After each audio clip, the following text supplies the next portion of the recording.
2 দিন 1 দিন চুলা জ্বলে নাই, 3 দিন পার হয়ে যায় চুলা জ্বলে না, 4-5 দিন, এভাবে 6 দিন পার হয়ে যায়, হযরত ফাতেমা রাদিয়াল্লাহু তাআলা আনহার ঘরে চুলা জ্বলে না। মুহতারাম হাজিরিন, তারা সর্ব অবস্থায় আল্লাহ তাআলার শুকরিয়া আদায় করেছেন। ওইখান থেকে আমাদের শিক্ষণীয় বিষয় হলো যে আমরা এই খাইতেছি আলহামদুলিল্লাহ, খাবার নাই তাও আলহামদুলিল্লাহ, চাকরি নাই আলহামদুলিল্লাহ, চাকরি হবে আলহামদুলিল্লাহ। যে কোনো সময় যে কোনো মুসিবতে আপনি যদি শুকরিয়া আদায় করেন, আল্লাহ রাব্বুল আলামিন বলেন যে ওই ব্যক্তির কোনো কষ্ট থাকে না। এর উদাহরণ হযরত ফাতেমা রাদিয়াল্লাহু তাআলা আনহার পরিবার। কিভাবে তার পরিবার এইভাবে রাসূলুল্লাহ সাল্লাল্লাহু আলাইহি সাল্লামের মেয়ে হযরত ফাতেমা রাদিয়াল্লাহু তাআলা আনহার ঘরে 6 দিন যাবত চুলা জ্বলতেছে না। তো অপরদিকে তারা ক্ষুধার্ত অবস্থায় সকলেই বিছানায় পড়ে গেছেন। হাসান হুসাইন বিছানায় পড়ে গেছেন, ফাতেমা রাদিয়াল্লাহু তাআলা আনহা বিছানায় পড়ে গেছেন। আলী রাদিয়াল্লাহু তাআলা আনহু একদিন ফজরের নামাজ শেষ করে বাসায় আসলেন। আসার পর হযরত ফাতেমা রাদিয়াল্লাহু তাআলা আনহা ডাক দিয়া বলেন, ও আমার স্বামী, আজকে 6 দিন যাবত আমাদের বাড়িতে চুলা জ্বলে না, আমরা 1-2টা খেজুর খেয়ে আসি, আপনি একটু কাজ করেন, ঘরে তো আমাদের কোনো কিছু নাই, আমার অবশিষ্ট একটা শাড়ি আছে, কাপড় আছে, এই কাপড়টা আপনি বাজারে বিক্রি করে কিছু টাকার ব্যবস্থা করে খাবারের ব্যবস্থা করেন। যখন এই কথা বললেন, বলার পর হযরত আলী রাদিয়াল্লাহু তাআলা আনহু বলেন যে, ও ফাতেমা, এত সকালবেলা তো বাজারে মানুষজন নাই, আমি একটা কাজ করব, আমরা যখন মানুষজন বাজারে যাবে তখন আমরা যাব, তখন আমি তোমার এই কাপড়টা নিয়ে যাব।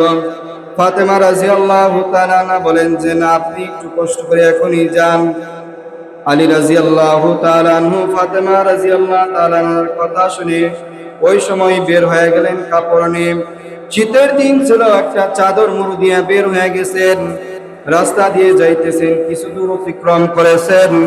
অতিক্রম করার পর বিশ্বনবী সাল্লাল্লাহু আলাইহি সাল্লাম পিছন দিয়ে ডাক দিলেন, এ তুমি কে? তোমাকে চিনা চিনা লাগতেছে, চাদর মুড়ি দেওয়ার কারণে তোমাকে পুরোপুরি ভাবে চিনতেছি না, তুমি কে? হযরত আলী রাদিয়াল্লাহু তাআলা বলেন যে, ইয়া রাসূলুল্লাহ, আমি আলী, আমি আপনার মেয়ের জামাতা হাসান হুসাইনের বাবা। এই কথা বলার পর আল্লাহর নবী বিশ্বনবী আলীকে ডাক দিয়ে বলে, আলী, তুমি এখন এত সকালবেলা চাদর মুড়ি দিয়া কোথায় যাইতেছ? হযরত আলী রাদিয়াল্লাহু তাআলা বলেন, চোখের পানি ছেড়ে দিয়েছেন, ছেড়ে দিয়ে বলতেছেন যে, বিশ্বনবী, আমাদের চুলায়, আমাদের বাড়িতে আজকে 6 দিন যাবত চুলার ভিতরে আগুন জ্বলে না, আমি ক্ষুধার্ত, ফাতেমা ক্ষুধার্ত, আমার 2টা সন্তান ক্ষুধার্ত অবস্থায় ফাতেমার একটা অবশিষ্ট কাপড় বিক্রি করার জন্য বাজারে যাইতেছি। আল্লাহ নবী সাল্লাল্লাহু আলাইহি সাল্লাম বলেন, আলী, তুমি আর কোথাও যাওয়া লাগবে না। আল্লাহ নবী সাল্লাল্লাহু আলাইহি সাল্লাম চোখ দিয়ে পানি ছেড়ে দিলেন, ঝরঝর করে চোখ থেকে পানি বের হয়ে গেল। বের হওয়ার পর বলতেছে, আলী, তুমি সোজা সামনের দিকে যাবা, যা দেখবে একটা মরা খেজুর গাছ আছে, ওই গাছের কাছে যা তুমি বলবা যে বিশ্বনবী তোমাকে পাঠাইছে, তুমি ওই গাছের কাছে খেজুর চাইবা, খেজুর চাওয়ার সাথে সাথে ওই গাছ থেকে খেজুর হয়ে যাবে, আর তুমি ওই খেজুর নিয়ে আসবা। এই কথা বলে দেওয়ার পর হযরত আলী রাদিয়াল্লাহু তাআলা সামনের দিকে অগ্রসর হয়ে ওই খেজুর গাছে চলে গেলেন। খেজুর গাছের কাছে যায় বলেন, এ খেজুর গাছ, আল্লাহর নবী আমাকে পাঠাইছেন, বলছে তোমার কাছে খেজুর চাইতে, তুমি খেজুর দাও। বলার সাথে সাথে ওই মরা গাছে কোনোদিন খেজুর ধরে নাই, ওই মরা গাছে আল্লাহ তাআলার নবীর কথা শুনে পাকা পাকা খেজুর বের হয়ে গেলেন। আলী রাদিয়াল্লাহু তাআলা ওই খেজুরগুলা নিলেন, নেয়ার পর বিশ্বনবী সাল্লাল্লাহু আলাইহি ওয়াসাল্লাম উপস্থিত হইলেন। বলল, আলী খেজুর পেয়েছো? হ্যাঁ পেয়েছি। চলো, এবার অনেক দিন যাবত আমি সফরে থাকার কারণে আমার মেয়ের খোঁজ নিতে পারি নাই, আমার নাতির খোঁজ নিতে পারি নাই। চলো চলো, তোমার বাড়িতে চলো। আল্লাহ নবী সাল্লাল্লাহু আলাইহি সাল্লাম সহ আলী রাদিয়াল্লাহু তাআলা আনহু তার বাড়িতে চলে আসলেন। আসার পর দেখি দরজা জানলা সব কিছু লাগানো। আলী রাদিয়াল্লাহু তাআলা আনহু বাইরে দাঁড়ানো। বিশ্বনবী সাল্লাল্লাহু আলাইহি সাল্লাম ফাতেমার দরজার ভিতরে কড়া নাড়লেন। কড়া নাড়ার পর ফাতেমা ভিতর থেকে আওয়াজ দিলেন, কে? এই কথা যখন বললেন, বলার সাথে সাথে বললেন, আমি তোমার বাবা। বিশ্বনবী দরজা খুলে দাও। ফাতেমা রাদিয়াল্লাহু তাআলা আনহু ভিতর থেকে এই আওয়াজ দিলেন, বাবা, অনেক দিন পর আসছেন, আপনাকে দেখতে মনে চায়, কিন্তু কি করব, ক্ষুধার্ত অবস্থায় বিছানা থেকে উঠতে পারতেছি না। বাবা, শুধু এই কারণ নয়, আরেকটা কারণ হলো বাবা, আমি আপনার সামনে কিভাবে বের হব?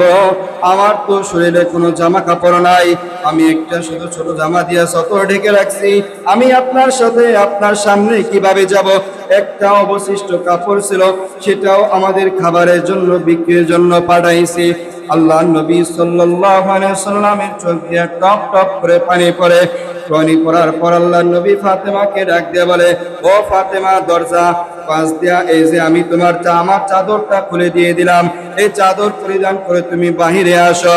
বাহিরে আসার পর ফাতেমা রাদিয়াল্লাহু তাআলা চোখ দিয়ে পানি পড়তেছে। আল্লাহ নবী সাল্লাল্লাহু আলাইহি সাল্লামের চোখ দিয়েও পানি পড়তেছে।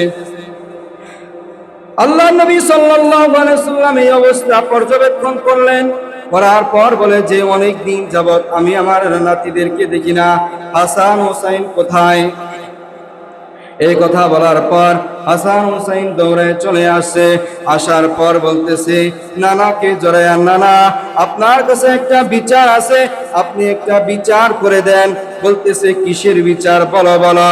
বিচারের কথা বলতেছে যে, আপনার মেয়ে ফাতেমা, অর্থাৎ আমাদের মা, প্রতিদিন রাত্রেবেলা চুলার উপরে ডেক্স দিয়া আগুন ধরাইয়া দিয়া পাতিলা দিয়া উপরে কি যেন দেয়, আর বলে রান্না হইতেছে, ঘুমাও। আমরা রাত্রিবেলা ঘুমায় যাই, আর আমাদেরকে খাবার দেয় না। এইভাবে 6 রাত্র পার হয়ে গেছে, আপনার মেয়ে আমাদের কোনো খাবার দেয় না। আমরা, আমাদের পিঠ পেট একসাথে হয়ে গেছে, আমরা বিছানায় পড়ে গেছি, আপনি এই বিচারটা করে দেন। আল্লাহ নবী সাল্লাল্লাহু আলাইহি সাল্লাম হাসান হুসাইনকে ডাক দিয়ে বলে, ও আমার প্রাণের নাতি, তোমরা আমার কাছে আসো। তারা সকলেই কাছে গেল। কাছে যাওয়ার পর আল্লাহ নবী সাল্লাল্লাহু আলাইহি সাল্লাম শামের জুব্বা পরতেন। ওই জুব্বাটা একটু উঁচু করে দেখলেন যে দেখো, তোমরা না খাওয়া অবস্থায় আছো, কিন্তু আমি বিশ্ব নবী, আমি রাসূলুল্লাহ, আজকে কতদিন না খাওয়া, আমার পেটের ভিতরে 3টা পাথর বাঁধা আছে। সর্বোপরি ফাতেমা রাদিয়াল্লাহু তাআলা এই অবস্থাও আল্লাহ তাআলার শুকরিয়া আদায় করেছেন। তখন আল্লাহ নবী সাল্লাল্লাহু আলাইহি সাল্লাম বললেন, আলী, খেজুর বের করো। সকলের জন্য খেজুর আনা হয়েছে। সকলেই খেজুর খেলেন এবং আল্লাহ নবী সাল্লাল্লাহু আলাইহি সাল্লাম বললেন, আলী, আমাকেও খেজুর দাও। আল্লাহ নবী সাল্লাল্লাহু আলাইহি সাল্লামও খেজুর খাইলেন। তাহলে তাদের কি পরিবার